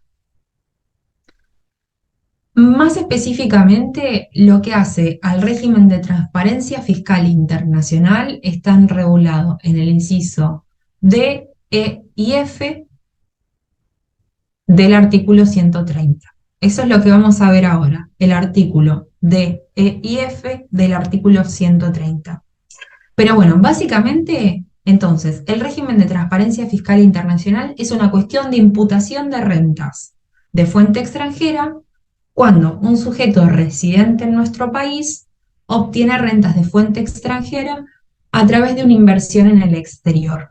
O sea, estamos hablando, un residente en el país, ustedes saben, tributa por el criterio de renta mundial, tributando sobre sus rentas de fuente argentina más sus rentas de fuente extranjera.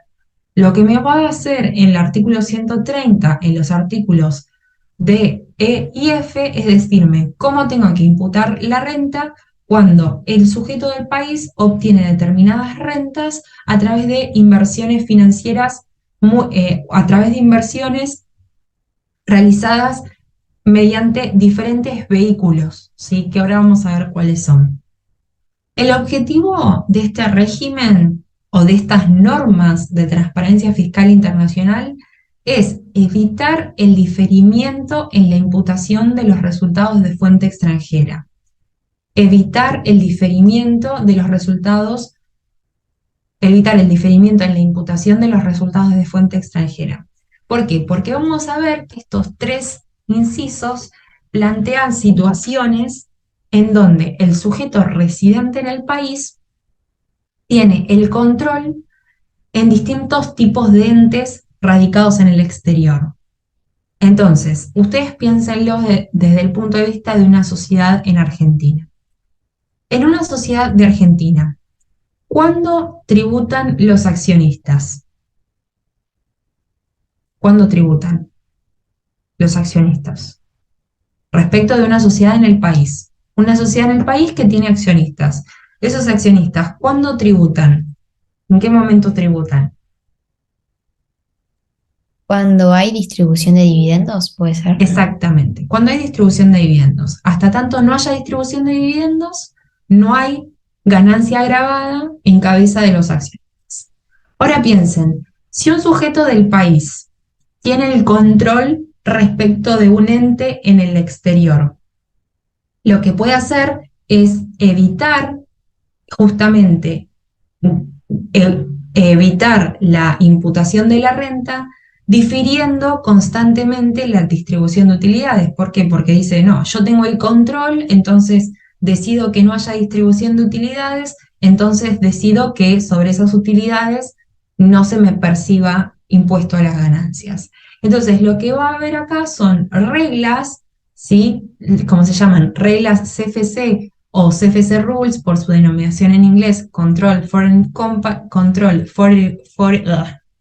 mi inglés es malísimo. Bueno, control sobre compañías foráneas, sí, sobre compañías extranjeras, en donde le van a decir, bueno, está bien, todo bien con que vos, sujeto del país, tengas el control de un ente del exterior, pero por más de que tengas el control y digas que no se distribuyen utilidades, igualmente vas a tener que reconocer la imputación de esa ganancia. Vamos a ver cuáles son estas tres situaciones, pero lo que yo quiero que ustedes entiendan y les quede, digamos, grabado es el concepto. El concepto es que las reglas de transparencia fiscal internacional o las reglas CFC de control de compañía foránea tiene que ver con una cuestión de imputación de la renta. ¿Y por qué se llama de transparencia? Porque vamos a ver que en estas tres situaciones el residente del país va a tributar como si las utilidades que está obteniendo ese ente en el exterior las obtiene él de forma directa. O sea, deja fuera el vehículo utilizado para obtener esa renta. Ahora lo vamos a ver. Entonces, como dijimos anteriormente, el objetivo de estas normas, de estas reglas de transparencia fiscal internacional, es evitar el diferimiento del gravamen y para lograrlo sin excederse en su soberanía, el Estado que no puede excederse en su soberanía, lo hace adelantando la imputación de la renta. Como les dije, lo primero que les dije es una cuestión de imputación de la renta. Para el análisis de las reglas CFC resulta relevante, como mencionamos, el artículo 130, inciso D, E y F. Y cada uno de estos tres incisos me va a establecer normas o pautas de imputación de renta. El primer inciso, que es el D, me habla de las ganancias obtenidas por trust, fideicomisos, fundaciones de interés privado y demás estructuras análogas constituidas, domiciliadas o ubicadas en el exterior, así como todo contrato o arreglo celebrado en el exterior o bajo un régimen legal extraño, bajo un régimen legal extranjero, cuyo objeto principal sea la administración de activos financieros, se imputarán por el sujeto residente argentino que los controle. Entonces, en el caso de un trust fideicomiso, fundación de interés privado o cualquier otra estructura análoga constituida en el exterior y el objeto principal de este trust, fideicomiso, fundación o cualquier estructura análoga, el objeto principal de este trust, fideicomiso o fundación es la administración de activos financieros, el sujeto controlante del país, o sea, el sujeto de Argentina, lo va a imputar la ganancia en el ejercicio fiscal en el que termine, digamos, a la fecha de finalización del ejercicio fiscal de tal trust, fideicomiso, fundación, ¿sí? Independientemente que haya o no distribución de utilidades. Entonces, nosotros vamos a tener un sujeto del país que es controlante de un trust, un fideicomiso, una fundación o cualquier otra estructura análoga. Esa es la primera situación. Y la segunda situación es que ese trust, fideicomiso o estructura análoga tiene que tener por objeto la administración de activos financieros en el exterior. Lo que me dice el artículo 130, inciso D, es que no va a haber que esperar a que ese trust, fideicomiso o fundación del exterior distribuya ganancia o utilidad, sino que el sujeto controlante del país va a reconocer, va a imputar la ganancia cuando ese trust, fideicomiso o fundación del exterior finalice su ejercicio anual, como si fuera una sociedad de personas, ¿sí? O sea, ¿qué pasa, por ejemplo, con las sociedades de personas del país? Ustedes ya han visto que en el caso de las sociedades de hecho, de las empresas unipersonales, cuando termina el ejercicio fiscal, el socio o el titular de la empresa unipersonal imputa la renta en su declaración jurada personal. Bueno, acá es exactamente lo mismo, ¿sí? Entonces, en este caso sería como una sociedad de personas, ¿sí? Y acá el artículo 130, inciso D, me va a decir cuándo se considera que un sujeto residente en el país posee control sobre esta estructura que administra activos financieros en el exterior. Entonces me dice que se entenderá que el sujeto residente argentino posee control cuando existen evidencias de que los activos financieros se mantienen en su poder y o son administrados por dicho sujeto, comprendiendo, entre otras cosas, los siguientes casos. Cuando se trata de un trust, fideicomiso o fundaciones revocables. Entonces, tenemos un trust, un fideicomiso o una fundación revocable, la ley considera que en ese caso el sujeto residente del país tiene el control y por lo tanto corresponde de aplicación las reglas de transparencia fiscal internacional. O cuando el sujeto constituyente, es decir, el que constituye el trust, el fideicomiso o la estructura análoga, es también el beneficiario, ¿sí? Ustedes han visto la estructura, por ejemplo, del fideicomiso, donde tenemos un fiduciante, un fiduciario y un beneficiario. Si el fiduciante es el mismo que el beneficiario, en ese caso también se considera que posee control y por ende en ese caso también corresponde de aplicación las reglas de CFC o las normas de transparencia fiscal internacional.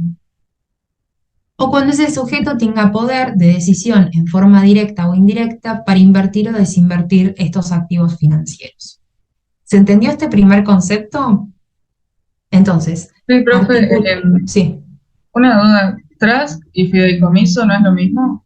Son similares, en realidad el fideicomiso es una figura que tiene regulación en nuestro Código Civil y Comercial. Sí, el fideicomiso estaba originalmente regulado en una ley y con la unificación del Código Civil y Comercial en el 2015 tiene regulación en el Código Civil y Comercial.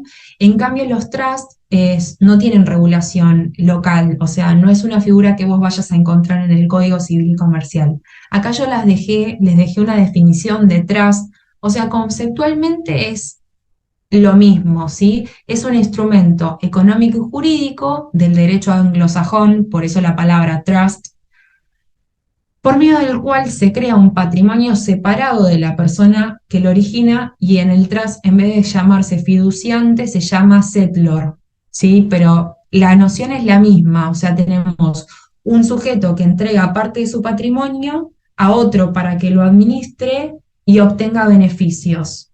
Si el settlor o el fiduciante es el mismo que el beneficiario, se aplican las normas de transparencia fiscal internacional, ¿sí? Pero conceptualmente, para que vos lo entiendas, es lo mismo. O sea, tenemos un sujeto que entrega parte de su patrimonio a otro para que lo administre y se designa un beneficiario, ¿sí? Conceptualmente es lo mismo. La diferencia radica en que el trust es una figura del derecho anglosajón que no tiene legislación en el Código Civil y Comercial. Pero acá estamos hablando justamente de estructuras económicas que están en el exterior, entonces como que no nos interesa mucho que no esté en el Código Civil y Comercial, ¿sí? Bueno, eso es el primer caso. Dijimos que tenemos 3. El segundo caso son determinadas entes en el exterior que no tienen personalidad fiscal, ¿sí? Entonces, las ganancias obtenidas por residentes en nuestro país, por su participación en sociedades u otros entes de cualquier tipo, constituidos, domiciliados o ubicados en el exterior o bajo un régimen legal extranjero, se imputarán por sus socios, accionistas, partícipes, titulares, controlantes o beneficiarios residentes en nuestro país en el ejercicio fiscal en que finalice el ejercicio anual de tales sociedades o entes, en la proporción de su participación, en tantos dichos entes, o sea, esta sociedad del exterior, no posea personalidad fiscal en la jurisdicción donde se encuentran constituidos. ¿Qué significan que no posean personalidad fiscal? ¿Qué piensan que significa cuando la palabra acá dice no posean personalidad fiscal?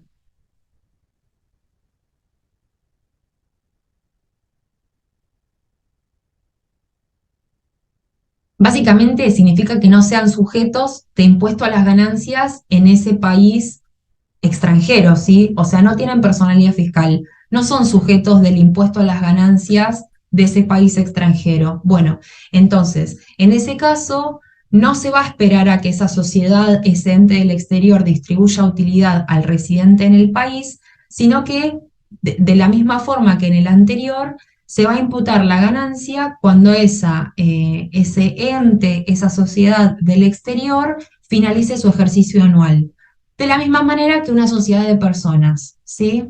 Por eso hablamos de transparencia, o sea, cuando hablamos de transparencia en derecho tributario estamos asimilándolo a una sociedad de personas, ¿sí? Entonces, cuando hay un sujeto del país que tiene participación en un ente del exterior y ese ente del exterior no tiene personalidad fiscal en su país de residencia, no vamos a esperar a que ese ente del exterior distribuya utilidades, sino que al ejercicio del cierre anual de ese ente del exterior, el sujeto del país va a imputar la ganancia como una renta de fuente extranjera, ¿sí?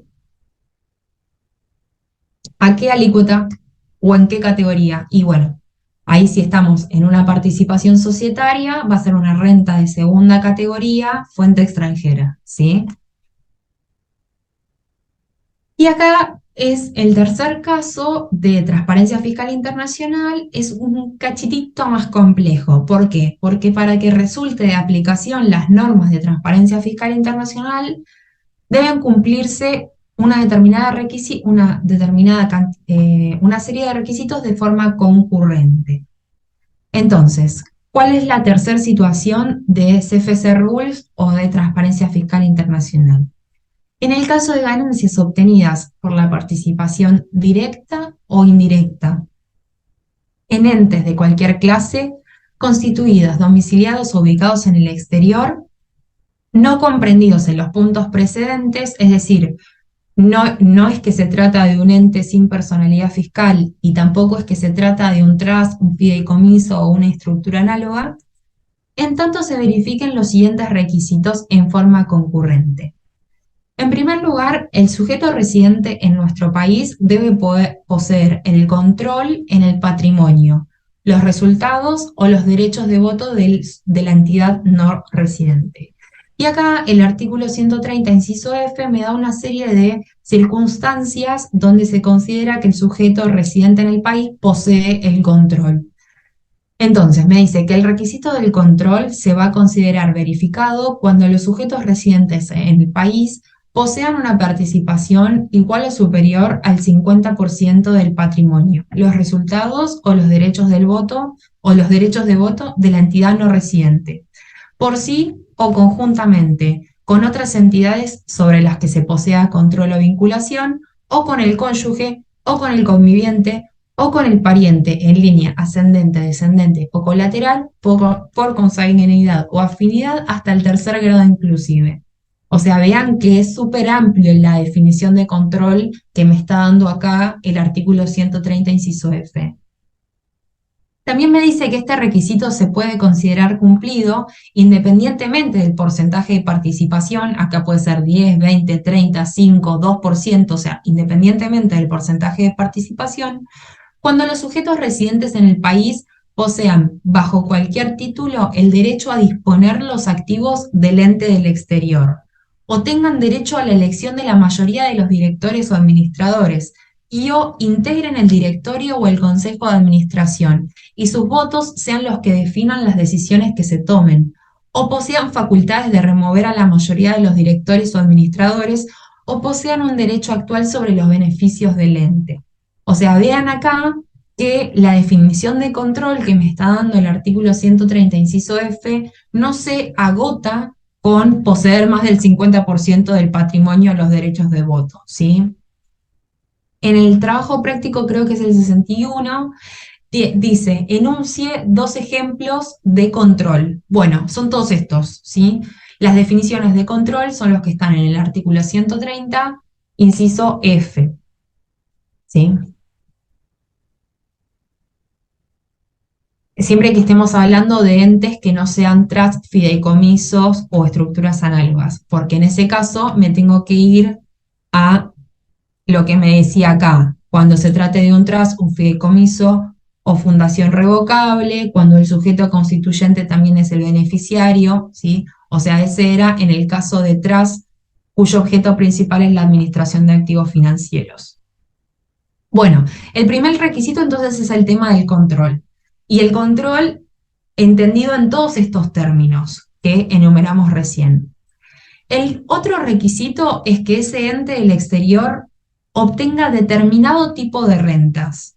¿Cuáles son este determinado tipo de rentas? Este ente del exterior debe obtener rentas pasivas, ¿sí? Las rentas pasivas, ¿qué significa rentas pasivas? Y son generalmente las rentas, las inversiones financieras, que no es que el ente del exterior se dedica a comercialización, o se dedica a producir, o se dedica a prestar un servicio, sino que el ente del exterior se dedica básicamente a invertir en una serie en una cartera de activos financieros. A eso se refiere con rentas pasivas, ¿sí?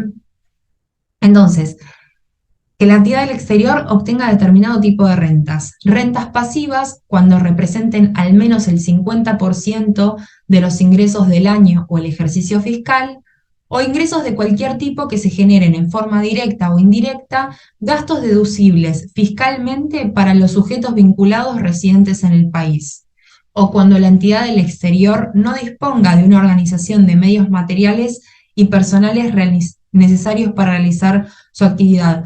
O sea, cuando el ente del exterior obtenga rentas pasivas, o cuando el ente del exterior obtenga ingresos que constituyan gastos deducibles para el sujeto del país, o cuando la entidad del exterior no disponga de una organización de medios materiales y personales para realizar su actividad. Básicamente, que sea una oficina vacía, es lo que me está diciendo acá. O sea, en términos sencillos y coloquiales, es lo que me está diciendo el punto 2, ¿sí? Y el tercer requisito es que la tributación efectiva del ente del exterior represente menos del 75% del impuesto que le hubiera correspondido ingresar conforme a las normas de la Ley de Impuesto a las Ganancias, ¿sí? Entonces, cumplidos estos 3 requisitos, se considera que el sujeto del país debe imputar la renta de acuerdo a las disposiciones del artículo 130, inciso F. ¿Qué es esto? Al cierre del ejercicio anual de ese ente del exterior, independientemente de que haya o no haya distribución de utilidades. Y fíjense, lo más importante está en el artículo 130, último párrafo, que me dice que la imputación de las rentas a las que se refiere el inciso D, E y F serán aquellas que hubiera correspondido aplicar por el sujeto residente en el país conforme la categoría de renta de que se trate, computándose las operaciones realizadas en el ejercicio de acuerdo con las normas relativas a la determinación de la renta, conversión y alícuotas que le hubieran resultado aplicables de haber sido obtenidos en forma directa, o sea, independientemente del ente societario o el vehículo jurídico que está en el exterior, yo voy a tener que reconocer la renta para el residente del país como si lo hubiera obtenido él en forma directa. Para que les quede más concreto esto, veámoslo con el siguiente ejemplo. Un residente argentino, José Merval, es titular de un trust revocable en el exterior. Habíamos dicho que si el trust era revocable, el artículo 130, inciso D, consideraba que tenía el control y que por lo tanto correspondía a la aplicación de las normas de transparencia fiscal internacional. El trust se dedicó en el año 2020 a comprar y a vender bonos públicos estadounidenses en la Bolsa de Nueva York. Y además durante el año no distribuyó utilidades. ¿Se deberá aplicar las reglas de transparencia fiscal internacional? Bueno, vamos a repasar entonces el artículo 130, inciso D. Se trata de un trust revocable, entonces se entiende que el sujeto residente argentino posee control. Y además, este trust del exterior se dedica a la administración de activos financieros. ¿Cuál es el activo financiero? Y básicamente este trust del exterior se dedicó a comprar y vender bonos públicos del Estado del Estado de Estados Unidos, o sea, no hizo otra operación, ¿sí? Entonces, ¿cómo el trust del exterior cumple con estas condiciones del artículo 130, inciso D?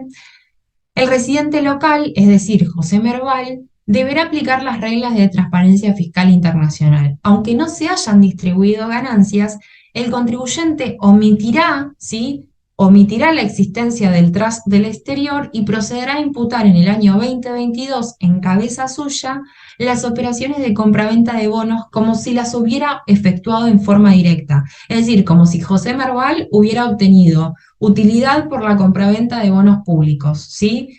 Y ustedes me van a decir cómo tributaría entonces por la compraventa de esos bonos públicos. Esto lo tenían en el examen, creo que los que rindieron recuperatorio y los que rindieron en primera instancia también. ¿Cómo ¿No es tributan? imposición cedular al 15?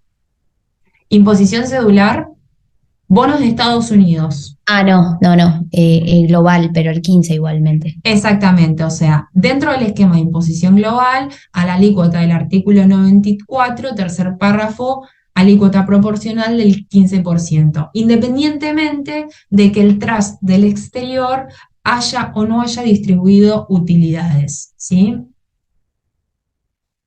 Bueno, este material también se los voy a compartir de la misma manera que les comenté para el tema de precios de transferencia. El tema de transparencia fiscal internacional también es un tema que está nuevo en la ley, o sea, si bien ya estaba, la ley de reforma tributaria amplió sustancialmente la regulación en esta materia, y también de la misma manera que les dije lo de precios de transferencia, le digo esto que es para el contador común y corriente es muy difícil tener un cliente que tenga que aplicar transparencia fiscal internacional, pero lo que me interesaría que les quede a ustedes es que es una cuestión de imputación de la renta, artículo 130 de la ley, y que el objetivo, ¿sí? El objetivo lo que busca es evitar que el sujeto del país difiera el reconocimiento de esa utilidad. Independientemente de que el ente del exterior y este ente del exterior sea un trust, un fideicomiso, un sujeto sin personalidad fiscal o un ente en donde se tenga control, independientemente de que distribuya o no distribuya utilidades, el sujeto residente en el país va a imputar la ganancia como si lo hubiera obtenido directamente él. Y acá piensen en este ejemplo. El trust del exterior compraba y vendía bonos y no distribuyó utilidades. Bueno, dejo de lado la figura del trust y imputo la ganancia como si José Merval hubiera obtenido en forma directa esa utilidad. Y ahí vemos que se aplica las reglas del artículo 94, tercer párrafo, alícuota proporcional del 15%. Y así para los distintos tipos de rentas que obtengan estos entes en el exterior. ¿Sí? Bueno, ¿les quedó un poco conceptualmente en qué consiste esto, en qué consiste, digamos, esta figura de transparencia fiscal internacional? Con este tema damos por finalizado acá, digamos, en la clase de los martes, los temas de impuesto a las ganancias. Les va a quedar con el profesor Leonardo ver el jueves algunos temas adicionales de anticipos, ¿sí? Que algo estuvieron viendo la clase pasada. Me comentó que vieron el trabajo práctico de diferencias de cambio, el de cálculo de anticipos y algún otro más de pagos a cuenta. Van a ver alguno más de pagos a cuentas y bueno, vamos a ver con qué más redondeamos el jueves que viene. Y ya la semana que viene arrancamos con impuesto a las ganancias. Lo que sí voy a tratar de pasarle es algo más de dividendo presunto, que quizás ahí quedó un poquito, no sé, me parece que le faltó darle una vuelta de rosca al tema. Quizás les grabe algún video o les pase algún video del consejo profesional, porque bueno, también es algo relativamente nuevo donde todos los profesionales, imagínense que cuando yo estudié no estaba el tema de viviendo presunto ni nada, así que después nos tuvimos que capacitar en el tema y todo, entonces quizás pueda encontrarles algún video para pasarles, pero bueno, en principio eso sería todo por hoy. No sé si alguno tiene una pregunta o bueno, y si no ya conmigo por esta semana no nos vemos, siguen con el profesor Leonardo el jueves. Gracias, Así profe, que, me desconecto. Muy bueno, amable, gracias. hasta luego, chau chau Giselda. Chau, chau. Bueno, chau chicos, Chao, Chao, nos vemos. profe. gracias, Chao, profe, chau, gracias. gracias.